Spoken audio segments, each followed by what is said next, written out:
Quarter tea spoon हल्दी डालेंगे। साथ ही हम इसमें half tea spoon chicken powder डालेंगे और हम एक खुशबू के लिए थोड़ा सा गरम मसाला डालेंगे, पिसा हुआ गरम मसाला। ये सब चीज़ें डालकर हम इसे मिक्स करेंगे और अब हम इसके अंदर गोश्त डाल देंगे। ठीक है, ये मैंने गोश्त के साथ एक हड्डी भी ली है टेस्ट के लिए, हड्डी से टेस्ट अच्छा आ जाता है। गोश्त और हड्डी हमने डाल दी। अब हम इसे मिक्स करेंगे और तकरीबन 5-1 मिनट के लिए हम इसे अच्छी तरह से भूनेंगे गोश्त को। हमें गोश्त को फ्राई करते हुए 5 मिनट हो गए हैं। अब हम इसमें आलू और मटर ऐड करेंगे। ये है इसमें आलू, ये हम इसमें ऐड करेंगे और ये मटर, ये हम दोनों एक साथ इसमें ऐड कर लेंगे।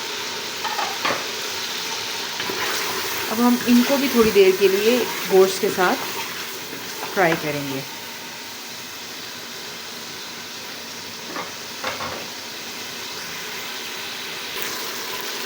हाँ, मुझे लग रहा था कि लाइट थोड़ी सी कम है तो मैंने अभी थोड़ी सी लाइट ऐड की है। माज़रत, सॉरी, मुझे नहीं पहले ख़्याल आया। अब आप लोगों को साफ़ नज़र आ रहा होगा। ये देखें, अभी हमारा आलू, मटर और ये गोश्त अच्छी तरह से फ्राई हो गया है। ये देखें, इसने ऑयल छोड़ दिया है सब तरफ से। ठीक है, ये बहुत अच्छी तरीके से फ्राई हो गया है। अब हम इसमें पानी ऐड कर देंगे 1 जग।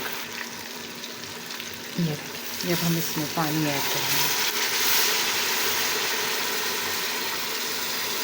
पानी एहतियात से शामिल करेंगे क्योंकि हमें कुकर को आधे घंटे के लिए बंद करना है। गोश्त कम से कम भी आधा घंटा लेता है गलने के लिए। ठीक है, थोड़ा सा डालकर हम चेक करेंगे, अभी कम लग रहा है तो हम थोड़ा सा और ऐड कर देंगे। मेरा ख़्याल है इतना काफ़ी है। ये हमने तकरीबन 3/4 जग, 3/4 हमने जग का पानी का ऐड किया है। ठीक है, अब हम इसको बंद कर देंगे।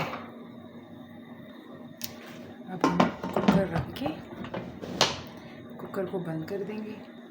इसके वेट भी हम रख देंगे और अब कुकर की जब वेट हिलेगा तो हम इसको 35 मिनट्स के बाद खोल के चेक करेंगे और हरी मिर्चें हम लास्ट में ऊपर से गार्निश करेंगे। ये देखिए, ये आलू, मटर और गोश्त बन के रेडी हो गया है। ये मैंने इसमें देसी घी डाला है। ठीक है,